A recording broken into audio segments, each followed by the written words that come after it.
Welcome back to another episode of Lindsay TVFilm Podcast. Today we're covering Kenobi, we're covering our Revice stuff, and Fantastic Beasts 3. So, get ready. Here we go. Second got ahead of me, but I think it was a few days ago I changed it to 6:10. So, I was like, that's what we're doing. I was like, maybe I was going to delay this or reschedule it, but they were like, oh, just a few minutes away. Okay, I'm going to do this. Will buy me some time. Didn't have time for a thumbnail though. So yeah, this is gonna be just raw live.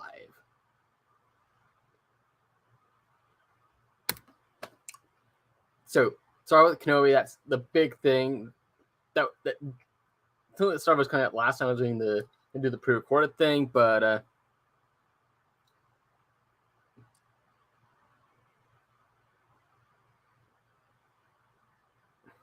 so, out of the end of episode 3, Obi-Wan's job is that he is now working at an open-air slaughterhouse. Taking their shuttle out in the desert for the day as his, like, a camel horse type thing. As it rides back to his cave, and he trades with the Jawas, and whole role with the third sister, who wants to upstart like dominance over the rest of the Inquisitors in order to capture whoever that would be like the prize. You know, everybody's kind of like kind of given up on him because it's been so long.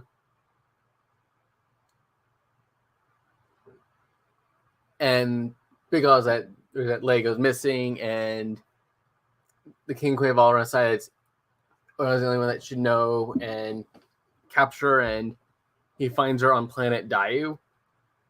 It's like spelled differently than the character of Dayu from Samurai. But that's like kind of like dystopian Hong Kong neon feel to it, and like it's like there's like once people come in, they don't come out type deal. From that episode, like one was almost supposed to be like a cameo or something, but that was actually the Jango Fett cameo. I thought it was an old Clone War trooper or something.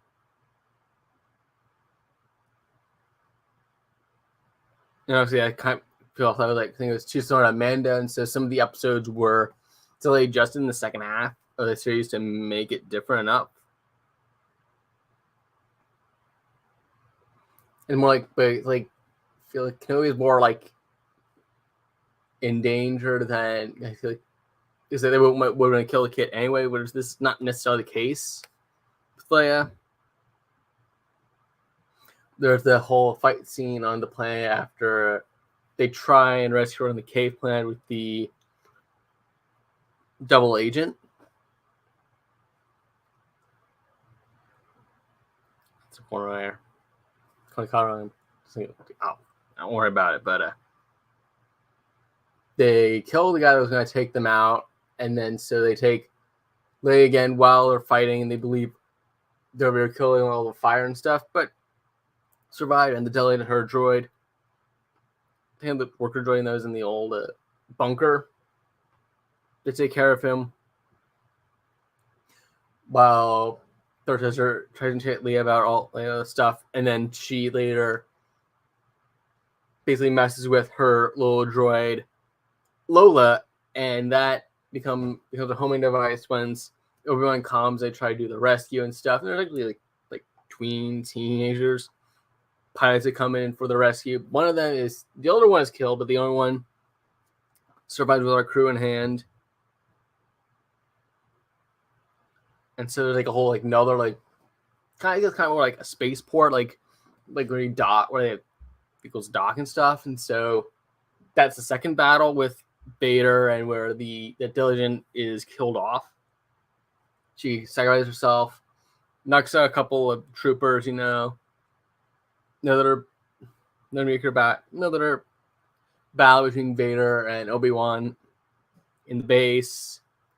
Fortunately, I escaped with an old cloning with a technique that Obi-Wan thinks about from back when he and Anakin were training at one point before. Well, Anakin was still a Padawan. It looks like it was probably like somewhere during the Clone Wars time. Not because I thought he had already he was already beyond Padawan in episode 3. I might be wrong about that.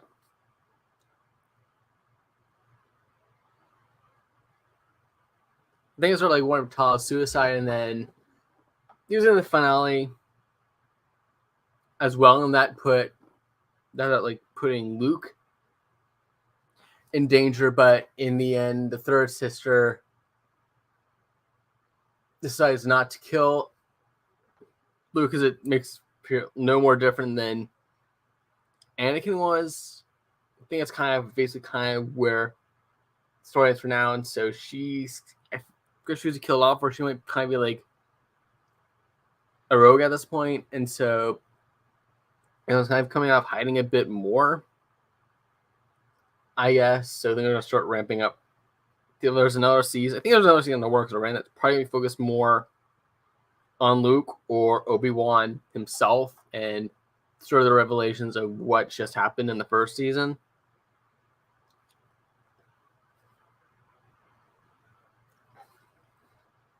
Conscious my throat's kind of dry, but yeah, it's like watch the Revice movies. I was bored. So first one, the movie one, which is I think that's popping around episode 3, I believe. And continuity is there's like an air trap concept with the dead man's in the movie that was taken out. The general of him is Olteka, although he's not mentioned by name in the movie. The music market they fight with the teaser with the Fi's hovercraft mode going through. That is Tokyo Summerland. I think that's near Yokohama, or I don't think it's that far away from Yomiuri, I believe I was looking at. That's actually Megalo's debut after Fi's. And it's like the first time we've seen Fi's since like March, maybe? Saga's Canyon special, but the parents aren't there. And that's just for the episode 0 type thing. And then for the winter movie, I thought essentially was going to be like the minor antagonist of the team up movie, but the whole arcing with the villain is Giff has a brother named Diablo, who's found by Shocker. Shocker was destroyed by the original Kamen Rider, and eventually our Deadman generals find Diablo, and the original Sentry was a researcher who, after Takeshi escaped, but was caught and birthed Diablo, but he was quickly sealed again and ended up 100 years in the future, so he never saw his kid. And so his kid is there in an old man in the present time, and so the only way that he can get back and try and change time is through the old Karazaki, his Sentry driver, and through him he can combine with his son in the past to become Kamen Rider Sentry and fight alongside the other Rangers, stopping everything that goes down. So Nia Batch, which is based off 01, that's kind of like a last minute thing, and makes them trying as part of remix form. You guys can go separate between space and time, and Nikki can henshin no problem, which I feel is like kind of like a big error. It's kind of weird, I don't know. Also, apparently, these daggers are centered on a Shinkenshin trip that planned to do with his son. But that's when Shocker came in and brought him on for his smarts. And it's back at a time when his son was young. The Shinkansen was brand new. Like, how do you feel like that was brand new, even in Japan at the time? And so I was going out for the leisure of it. It's so surprised they would do that again, but that obviously they don't have that kind of time. So it's the grandson. It's the son of the grandson and hit the son's grandson, and the son ended up taking the Shinkansen at the end of the film.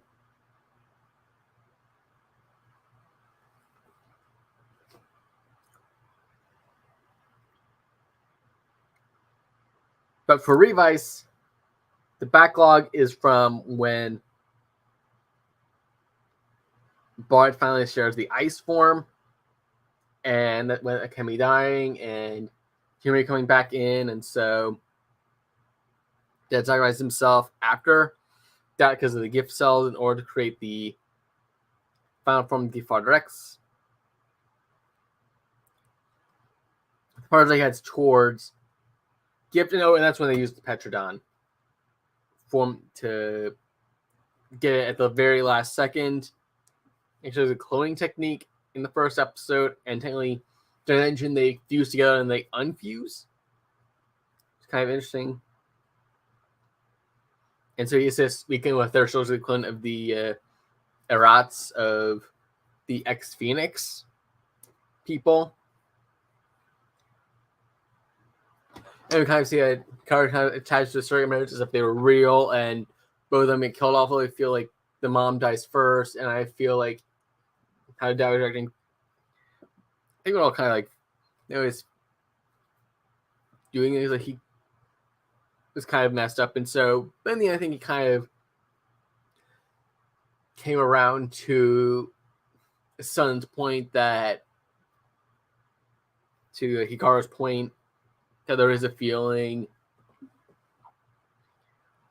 that maybe there was more between them than just the mission, like because the dad had his own family and they were killed by the dead man, so we don't really know much about the mother. She really does nothing but just exists as Hikaru's mom for the purpose of the mission.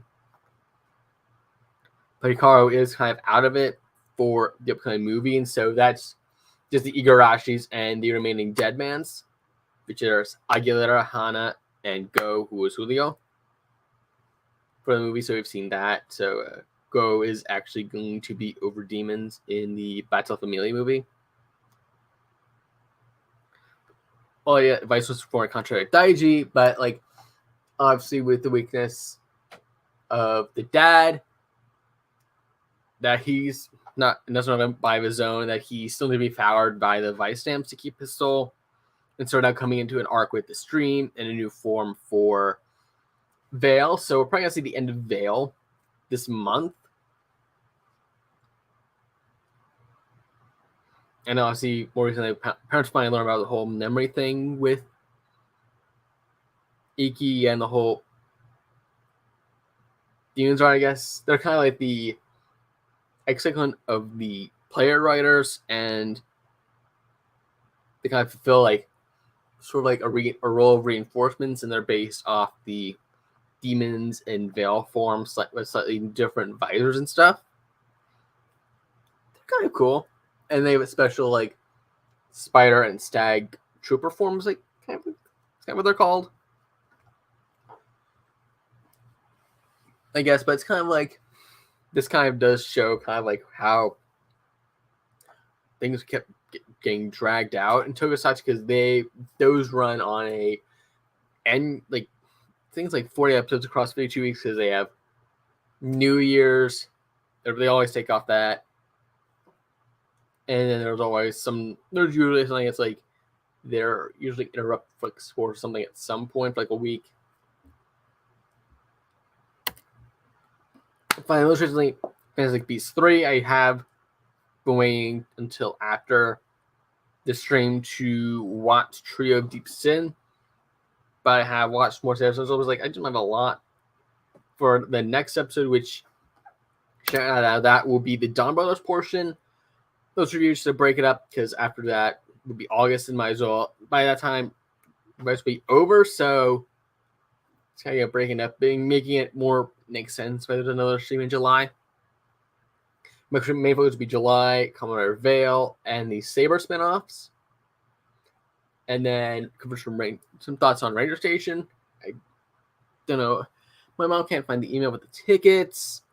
So I'm not sure if it's a Friday night thing or if the main con day Saturday. So I don't know. But anyways, Fantastic Beasts 3. Watched this last week. And well, if you don't know, from my time in Europe when I was pretty good in France, at the end of the day of my time at Obi-Wan ups, holding everything, hitchhiking with a one control stick, treasure her boyfriend's car, and they were going up to see Fantastic Beasts 3, so they just me off at the station there. And it was a little late anyway. Great. That was a long day. I feel the day before that kind of felt a lot longer.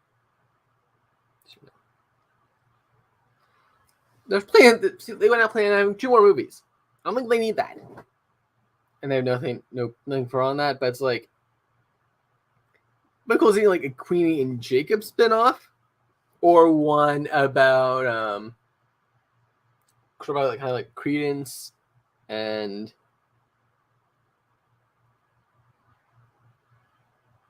Aberforth. We're really trying to restore that and kind of more so into research of that. You don't need a whole movie about that. I don't think it'd be interesting enough, but you could break into one of these kind of like smaller chunks. You could just do like a single season of 8 episodes on that. Honestly, inner these kind of what. So that would be interesting, and maybe I don't know. I think if it goes further, it would be interesting. World War II, and we kind of see some of the Nazis are brought in by Grindelwald, and I think kind of like Grindelwald kind of looks like a diseased maniac, but Miles looks like someone you could. He does look more like professional. That's because he's of his aim to become the president, but look, he looks like a adult film. Miles is a much more sophisticated Grindelwald, and feeling more like a guy that you could see like why Dumbledore would have a crush on him. He's good, I guess. And bring up Bhutan being sort of the origin, all the magic and stuff. That would be cool to further invest in, but we don't. But that could be with completely whole other characters. This could be something with like the ancient past within that universe. And so like kind of like almost like the exposition that we need to establish kind of like magic in the Harry Potter universe. Actually, it's the Wizarding World, but yeah. And the main Fantastic Beast of the film is the Chillin. Kind of looks like a fawn with like catfish whiskers coming out of it. There's twins born at the beginning of the film, but Grindelwald killed one, and our heroes have the other one, and so they can prove that at the end of the film they ended up reviving. It's kind of like a ghost type thing. So that's kind of how we can set up the duel. That probably like the only other thing that we probably would need is just like some sort of like mini series stuff in the middle, and then maybe while they work and figure out how they want to do the duel, and then have a 4th film that is just the duel. That'd probably be the only way we could probably see a film is if it's just about the lead up to the duel itself, and that. But it's like Girl wanted to kill Cranes toward the end because they know he was dying and all that, but the more defend him, and that's how he ends up in back in Aberforth's possession, because he was Aberforth's child with Omen, who Aberforth met around the same time as Grindelwald and Albus Dumbledore. And so since that affair didn't really last long, and the rest of the Dumbledore family didn't really want Craven to end up being like an orphan, and that's kind of how the whole story begins.